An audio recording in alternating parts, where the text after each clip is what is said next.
Good evening friends, कैसे हैं भाई आप लोग अच्छे होंगे, स्वस्थ होंगे। तैयारी आप लोग का साथियों बहुत बढ़िया तरीका से चल रहा होगा।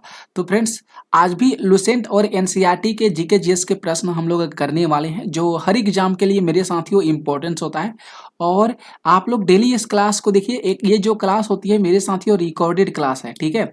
और एक जो क्लास होती है मेरे साथियों 7 PM में क्लास होती है, उसमें भी हम लोग एनसीईआरटी और लुसेंट के प्रश्नों को करते हैं। जहाँ से यहाँ से प्रश्न अधिकांशतः हमारे एग्जाम में पूछे जाते हैं, वह चाहे कोई भी एग्जाम हो। तो आप लोग इस चैनल को सब्सक्राइब कर लीजिए। डेली आप लोगों को रिकॉर्डेड क्लास और लाइव क्लास 7 PM में मिलती है, और उसमें फ्रेंड्स हम लोग लुसेंट और एनसीईआरटी के ही प्रश्न करते हैं।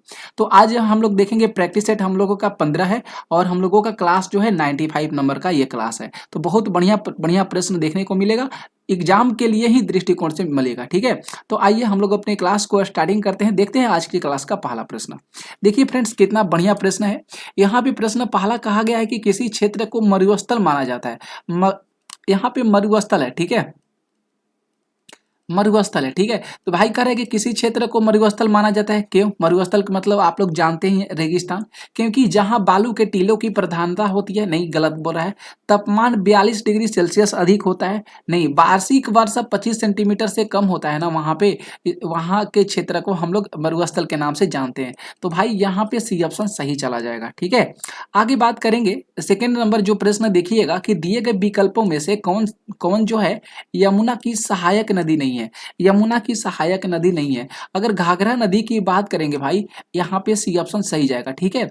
घाघरा नदी जो है ना भाई, ये यमुना की सहायक नदी नहीं मानी जाएगी। बाकी चंबल की बात करेंगे, केन की बात करेंगे, बेतवा की बात करेंगे, ये हो जाएगा। आगे देखेंगे। नेक्स्ट प्रश्न है तीसरा।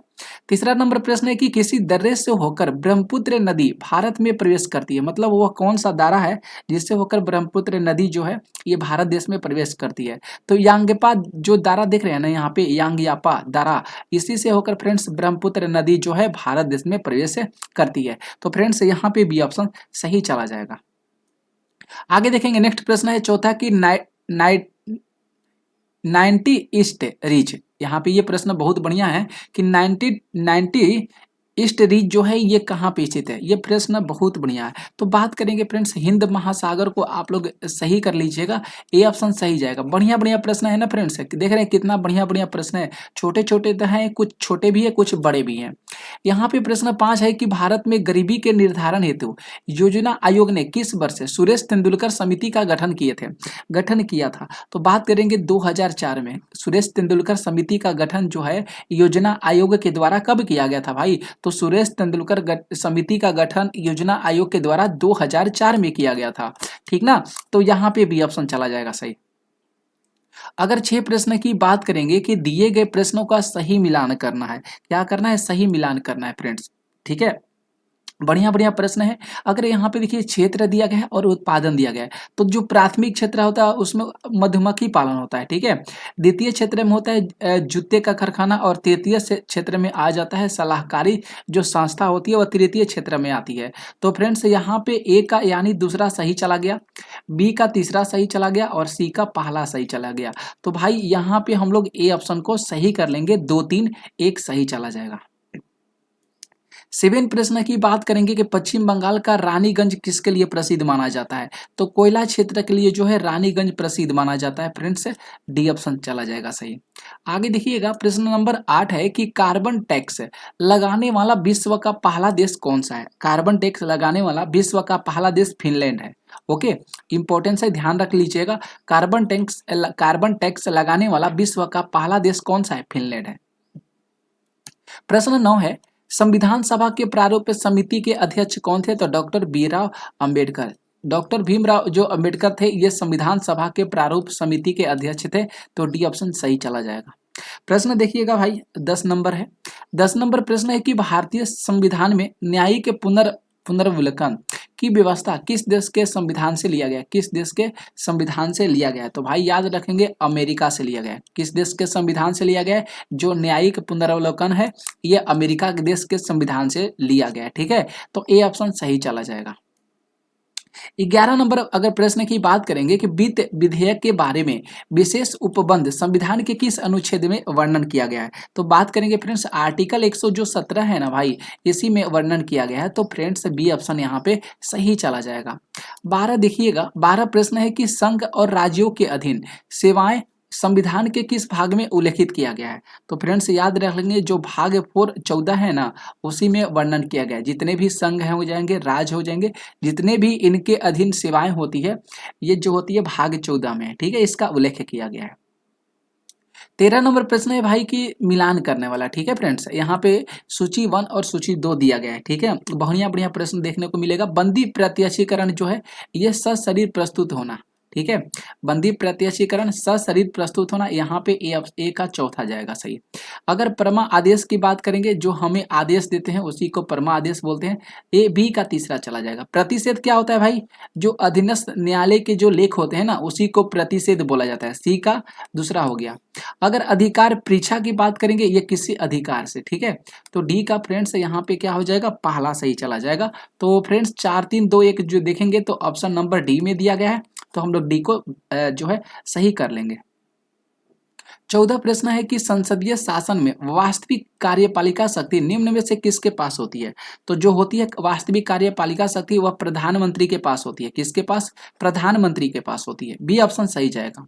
आगे बात करेंगे फ्रेंड्स 15 है कि निम्नलिखित में से कौन एक संघीय बजट की तैयारी और उससे संसद में पेश करने के लिए उत्तरदायी होता है भाई। तो बात करेंगे जो आर्थिक कार्य के विभाग होता है, आर्थिक कार्य विभाग होता है, ये जो होता है इसके प्रति उत्तरदायी होता है। फ्रेंड्स ऑप्शन यहाँ पे ए ऑप्शन सही चला जाएगा।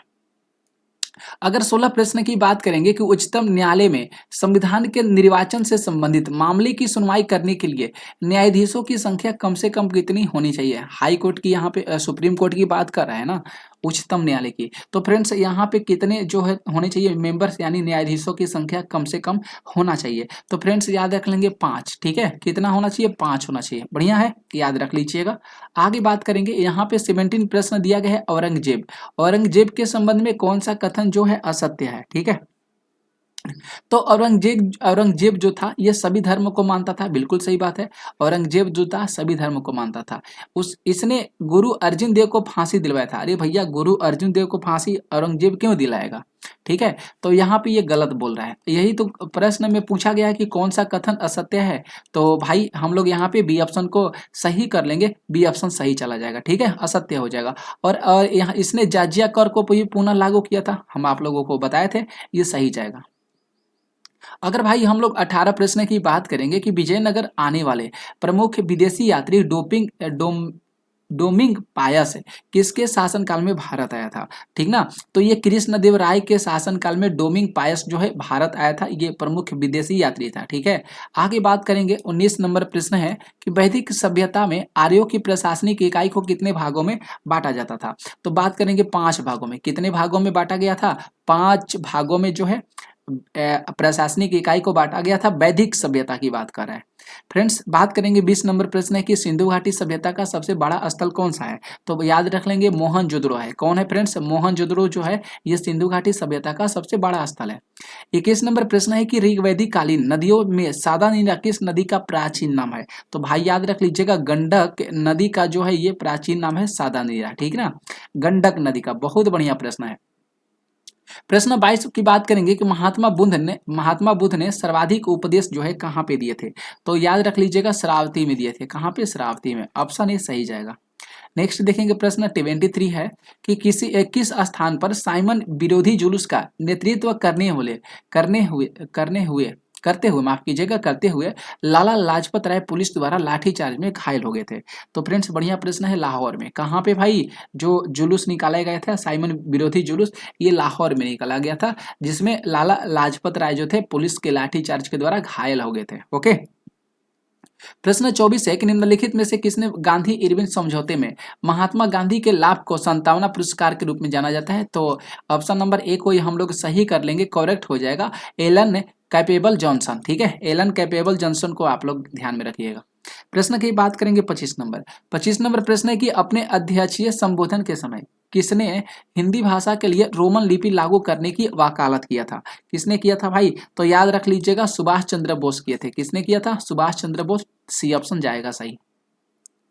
प्रश्न 26 है कि अखिल भारतीय मुस्लिम लीग के गठन का प्रस्ताव किसने दिया था। अखिल भारतीय मुस्लिम लीग की गठन का प्रस्ताव जो है किसके द्वारा दिया गया था, तो सलीम मुल्ला खान के द्वारा दिया गया था। किसके द्वारा, सलीम मुल्ला खान के द्वारा जो है मुस्लिम लीग के गठन का प्रस्ताव दिया गया था। ठीक है, आगे बात करेंगे। 27 प्रश्न है कि प्रकाश संश्लेषण प्रक्रम द्वारा, ठीक है, पांच यहाँ पे प्रकाश संस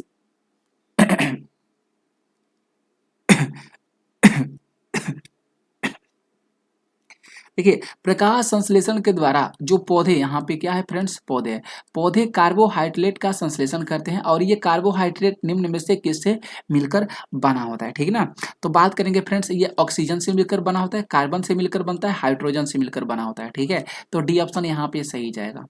अगर 28 प्रश्न की बात करेंगे, निम्नलिखित में से कौन पादप हार्मोन नहीं है, तो फ्रेंड्स याद रख लीजिएगा, एपिनेफ्रिन की बात करेंगे ना, ये पादप हार्मोन नहीं है। क्या नहीं है, पादप हार्मोन नहीं है फ्रेंड्स। ठीक है, 29 प्रश्न है मिलान करने में, सूची 1 और सूची 2 दिया गया है। हैजा यानी हैजा से बैक्टीरिया होता है, ए का चौथा जाएगा सही। डेंगू से क्या होता है, वायरस होता है, बी का पहला होगा ना, फिल पाव यानी कृमि हो जाएगा, सी का तीसरा हो जाएगा, और मलेरिया तो प्रोटोजोआ से होता है, ये तो पता है आप लोगों को, डी का दूसरा। 4 1 3 2 कहाँ पे दिया गया है, ऑप्शन सी में दिया गया है, तो हम लोग सी को सही कर लेंगे। अगर 30 नंबर प्रश्न की बात करेंगे कि निम्न में से कौन जो है आनुवांशिक रोग है, आनुवांशिक रोग जो हो जाएगा यहाँ पे हीमोफीलिया, थैलेसीमिया और सीजोफ्रेनिया, डी ऑप्शन यहाँ पे सही कर लीजिएगा, इनमें से सभी हो जाएंगे ये आनुवांशिक रोग हो जाएंगे। ठीक है, 31 प्रश्न है कि निम्नलिखित में से कौन जीव नीमेटोडा संघ के अंतर्गत आता है, नीमेटोडा संघ के अंतर्गत कौन सा जीव आता है, तो एस्कैटिस, फिलेरेंशियस, पिनवर्ग, तो ये तीनों आते हैं, तो डी ऑप्शन यहाँ पे हम लोग कर लेंगे सही, इनमें से सही से सभी चला जाएगा। प्रश्न 32 है कि लार में मुख्यतः कितने प्रकार के पाचक एंजाइम पाए जाते हैं फ्रेंड्स, तो बात करेंगे 2 प्रकार के पाए जाते हैं। कौन भाई, तो 2 प्रकार के जो होते हैं लार में पाचक एंजाइम पाए जाते हैं। प्रश्न नंबर 33 है कि निम्नलिखित में से किसे कोशिकीय ईंधन कहा जाता है, कोशिकीय ईंधन कहा जाता है ग्लूकोज को, किसे, ग्लूकोज को कोशिकीय ईंधन कहा जाता है। प्रश्न नंबर 34 है कि अधिकांश कीट जो होते हैं श्वसन करते हैं, अधिकांश कीट जो होते हैं श्वसन करते हैं, वातक तंत्र के माध्यम से श्वसन करते हैं, किसके माध्यम से, वातक तंत्र के माध्यम से श्वसन करते हैं।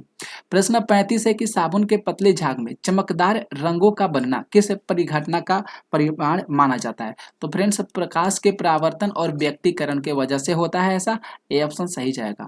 प्रश्न 36 है कि तंतु प्रकाशिकी संचार में संकेत जो होते हैं किस रूप में प्रवाहित होता है, तो याद रखेंगे फ्रेंड्स ये प्रकाश तरंग के रूप में प्रवाहित होता है, डी सही जाएगा। प्रश्न 37 है कि यदि एक लोलक को भूमध्य रेखा से ध्रुव की ओर लिया जाता है तो उसका आवर्तकाल ध्रुव पर क्या होगा, तो उसका आवर्तकाल ध्रुव पर मतलब न्यूनतम हो जाएगा, कम हो जाएगा, क्या होगा भाई, कम हो जाएगा, तो बी सही जाएगा। प्रश्न 38 है कि साबुन के बुलबुले के अंदर का दाब जो होते हैं वायुमंडलीय दाब से क्या होते हैं, अधिक होते हैं, क्या होते हैं फ्रेंड्स, अधिक होते हैं, ऑप्शन ए सही जाएगा। आगे देखेंगे प्रश्न भाई 39 से प्रश्न है कि जब एक वस्तु एक समान वृत्तीय वेग से त्वरित होती है तो निम्नलिखित में से क्या परिवर्तित होता है, तो वह परिवर्तित होता है उसका डायरेक्शन होता है, क्या होता है, उसका डायरेक्शन परिवर्तित होता है, तो डी सही जाएगा। अगर 40 प्रश्न की बात करेंगे कि किसी अक्रिय गैस को छोड़कर सभी उत्कृष्ट गैसों के परमाणु के अंतिम कक्षा में 8 इलेक्ट्रॉन विद्यमान होते हैं, तो फ्रेंड्स हीलियम के कक्षा में, किसे भाई, हीलियम, अक्रिय गैस जो है हीलियम है ना, इसको छोड़कर। आगे बात करेंगे प्रश्न 41 है कि अम्ल धातु कार्बोनेट के साथ अभिक्रिया करके निम्नलिखित में से कौन सा गैस जो होते हैं यहाँ पे फ्रेंड्स निर्माण करते हैं। ठीक है, तो यहाँ पे अगर बात करेंगे कार्बन डाइऑक्साइड का, इसे आप लोग सही कर लीजिएगा, सी सही जाएगा। प्रश्न नंबर 42 है कि निम्नलिखित में से किसे चाकू से काटा जाता है, तो फ्रेंड्स ध्यान में रख लीजिएगा, चाकू से काटा जाता है भाई, सोडियम को भी काटा जाता है, पोटेशियम को भी काटा जाता है, तो डी ऑप्शन साथियों सही जाएगा। 43 प्रश्न है कि निम्न में से हाइड्रोजन का रेडियो सक्रिय समस्थानिक तत्व कौन सा है, तो याद रखेंगे फ्रेंड्स टाइटेरियम है, रेडियो का जो समस्थानिक तत्व कौन सा है, टाइटेरियम है। प्रश्न 44 है कि एसिटिलीन का रासायनिक सूत्र क्या है, एसिटिलीन का रासायनिक सूत्र C2H2 है, क्या है फ्रेंड्स, एसिटिलीन का रासायनिक सूत्र क्या है, C2H2 हो जाएगा। प्रश्न नंबर 42 है कि ब्लैक गांधी निम्न में से किनका उपनाम है। तो ब्लैक गांधी जो नाम है ये मार्टिन लूथर किंग का है। ब्लैक गांधी जो है किनका नाम है, तो मार्टिन लूथर किंग का नाम है। 46 प्रश्न है कि ऑस्कर के लिए नामित प्रथम भारतीय फिल्म कौन सा है। तो फ्रेंड्स मदर इंडिया को आप लोग सही कर लीजिएगा, कौन है भाई, तो मदर इंडिया है। 47 प्रश्न है कि विश्व शिक्षक दिवस किस तिथि को मनाया जाता है। तो 5 अक्टूबर को विश्व शिक्षक दिवस मनाया जाता है। 48 प्रश्न है कि मंडप और रथ किस शैली के मंदिरों की विशेषताएं मानी गई है। तो याद रखेंगे फ्रेंड्स, यहाँ पे जो मामल शैली जो है ना, ये इसकी विशेषता मानी गई है। 49 देखिएगा, 49 प्रश्न है कि नीपक आंदोलन के प्रणेता किसे माना गया है। दादू दयाल को माना गया है नीपक आंदोलन के प्रणेता। आगे देखेंगे फ्रेंड्स, 50 नंबर आखिरी प्रश्न है कि खेल ही जीवन है, इस सिद्धांत का प्रस्तुत जो किसके द्वारा किया गया था इस सिद्धांत को, तो जॉन डेवी के द्वारा किया गया था। किसके द्वारा, तो भाई जॉन डेवी के द्वारा जो है इस सिद्धांत को प्रस्तुत किया गया था। तो ये 50 प्रश्न थे फ्रेंड्स। आप लोगों को कैसा लगा फ्रेंड्स, आप लोग बता दीजिएगा, और इस वीडियो को जितना हो सकेगा मेरे भाई आप लोगों के पास जो भी ग्रुप्स होंगे उसमें शेयर कर दीजिएगा। मिलते हैं अगले क्लास में, आज के लिए थैंक यू आप सभी मित्र साथियों को।